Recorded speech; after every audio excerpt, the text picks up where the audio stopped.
গতকাল প্রধানমন্ত্রীর সঙ্গে দেখা করলেন মুখ্যমন্ত্রী, আজকে আপনি অর্থমন্ত্রীর সঙ্গে দেখা করলেন, কি কথা হলো? দেখুন, বিগত 50 বছরে কার্যত পশ্চিমবঙ্গের শিল্পকে ধ্বংস করা হয়েছে। পশ্চিমবঙ্গ এখন পরিযায়ীদের রাজ্য হয়ে গেছে। পরিযায়ী হয়ে সবাই বাইরে চলে যাচ্ছে। পার ক্যাপিটা ইনকাম আজকে সবচেয়ে নিচে এসে দাঁড়িয়েছে। এই অবস্থা থেকে আমাদের বেরিয়ে আসতে হবে। আমাদের মহারাষ্ট্র, কর্ণাটক, তামিলনাড়ুর সঙ্গে একই পঙ্ক্তিতে দাঁড়াতে হবে। প্রধানমন্ত্রী সোনার বাংলা তৈরির কথা বলেছেন। সোনার বাংলা আমরা তৈরি করব। আমাদের স্বপ্ন আছে এবং স্বপ্নকে বাস্তবায়িত করবার জন্য নির্দিষ্ট কর্মসূচি আছে, প্ল্যান আছে।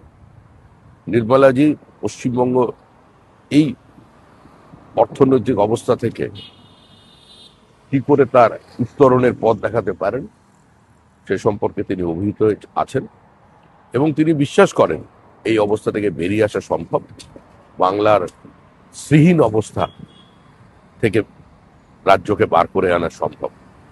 তার জন্য যা করবার তিনি সেটা করবেন এবং প্রধানমন্ত্রী, অর্থমন্ত্রী, গৃহমন্ত্রী সবাই মিলে আমরা পশ্চিমবঙ্গের এই অবস্থা থেকে নিঃসন্দেহে আমরা অন্য জায়গায় পৌঁছে দিতে পারব।